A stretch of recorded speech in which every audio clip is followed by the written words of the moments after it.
Hello guys, welcome to talkies and tosses. இந்த video பற்றி என்ன பேச போகிறோன்னா, நம்ம நேத்தி மேட்சோட ஆர்சிபி vs சிஎஸ்கேயோட continuation. Oh my God, what a nail biting game it was. Seriously சொல்கிறாங்க, இது வந்துட்டு ரொம்ப ஒரு ரோலர் கோஸ்டர் கேம் மாதிரி தான் இது போயிட்டு இருந்துச்சு. கம்ப்ளீட்லி பார்த்தீங்கன்னு வச்சுக்கோங்களேன். At one point of time பார்த்தீங்கன்னா இது வந்துட்டு ஷுவர் ஷாட் வந்துட்டு ஆர்சிபி தான் 200+ செம்ம ஸ்கோரு, சின்னசாமி ஸ்டேடியமு நல்லா வந்துருச்சு பேட்டிங்கு. சிஎஸ்கே வந்து 180+நாலே கொஞ்சம் ஷேக்கியாக தான் இருக்கும், அந்த அளவுக்கு இருக்காதுன்ற மாதிரி தான் இருந்துச்சு கேம். பட் ஆனால் kudos to the youngster AYUSH Mhatre, what an innings. ரெண்டு டீமுமே பார்த்தீங்கன்னா ஒரே காமன் ஃபேக்டர் மைனஸ் என்னன்னு பார்த்தீங்கன்னா ஃபீல்டிங் ரொம்ப ஸ்லோப்பி. அண்ட் ஆர்சிபி ஒரு படி மேலே போய் பயங்கர ஸ்லாப்பியாக இருந்தாங்க. ஒன் பாயிண்ட் ஆஃப் டைம் பார்த்தீங்கன்னா விராட் கோலி அந்த கேட்ச் விட்டது ஜடேஜா ஓடுது, அதை பார்த்தீங்கன்னா that could be the moment of the மேட்ச்ன்ற மாதிரி இருந்துச்சு. Even Jadeja was cruising like anything. சரி, ஓகே, இது கேம் ஓவர் அப்படின்னு நினைக்கிறப்ப தான் வந்து பார்த்தீங்கன்னா Yash Dayal the man once again he did it the job brilliantly for RCB. ஏகப்பட்ட பாசிட்டிவ்ஸுங்க இந்த வாட்டி டோர்னமெண்ட்டில் ஆர்சிபிக்கு. ஏன்னா நேற்றுக்கு ஹேசல்வுட் கிடையாது, அவருக்கு பதிலாக லுங்கி நெகிடி வந்தார். சால்ட் இருப்பார் ஓப்பனிங் பார்த்தா கிடையாது, திரும்ப Bethel continued. Bethel and Kohli extraordinary start கொடுத்தாங்க. ரொம்ப ப்ரில்லியண்ட்டான கேம், நல்லா பாய்ஸ் பண்ணிட்டு போயிட்டு இருந்தாங்க ஆர்சிபி.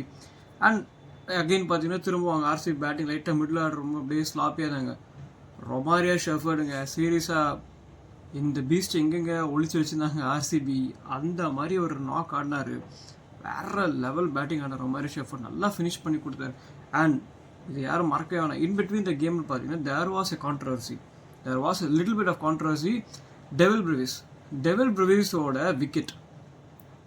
பிரவிஸோட விக்கெட் என்ன ஆச்சு அப்படின்னு பார்த்தீங்கன்னா that cost a little bit of chaos in the game. ஏன்னா அந்த பர்டிகுலர் டைம் மேட்ச்சில் என்ன ஆச்சுன்னா they were really in the game. CSK on chase பர்ஃபெக்டாக போயிட்டு இருந்தாங்க. அவர் என்ன பண்ணிட்டார், அவுட்டு சொன்னதுமே வந்துட்டு அவர் அதை கவனிக்காமல் தே ஸ்டார்டட் ரன்னிங். ஜடேஜா அவரும் ரிவ்யூ கேட்கல, இங்கே போர்டில் டைமர் ஓடலன்ற மாதிரி அது ஒரு கான்ட்ரவர்சியாக போயிட்டு இருந்துச்சு. பட் இன்ஃபேக்ட் பார்த்தீங்கன்னா it should be a batsman call. ஏன்னா உங்களுக்கு அவுட் இல்லைன்னு அந்தளவுக்கு கான்ஃபிடென்ட்டாக first you should have not gone for the run. ஏன்னா வந்துட்டு உங்களுக்கு தெரியும் ரூல் படி என்னது, அவுட் கொடுத்துட்டா அந்த பால் டெட்டு, அது ரன்னுக்கு உங்களுக்கு கணக்கு வராது. So you should have really gone for it. அந்த ரிவ்யூ எடுத்திருந்தா கேம் அங்கேயே சீல் ஆயிருக்கலாம். பட் ஆனால் hats off to Lungi Ngidi, excellent bowling. ஏன்னா ஹேசல்வுட்டோட ஷூஸை ஃபில் பண்ணுறதுங்கிறது ஈஸியே கிடையாது. Is been a amazing bowler for RCB. But at the end it's been a great batting effort by CSK and extraordinary bowling control by RCB at the end. Suresh Sharma the silent killer, சைலண்ட்டாக அப்படியே shut down ஓவர்ஸ்லாம் போட்டு தள்ளிட்டு கேமை ரொம்ப நல்லாவே finish பண்ணி கொடுத்தாரு. And again ஆர்சிபிக்கு இதான் first time double 2 in a row CSK கண்டினியூஸாக ஒரே மேட்ச்சில் க்ளோஸ் பண்ணி சீல் பண்ணியிருக்காங்க. RCB hopefully this could be ஈசலா கப் நமதே. Don't know, let's wait for it. மறக்காமல் சேனல் சப்ஸ்கிரைப் பண்ணிக்கோங்க ஃபார் மோர் அப்டேட்.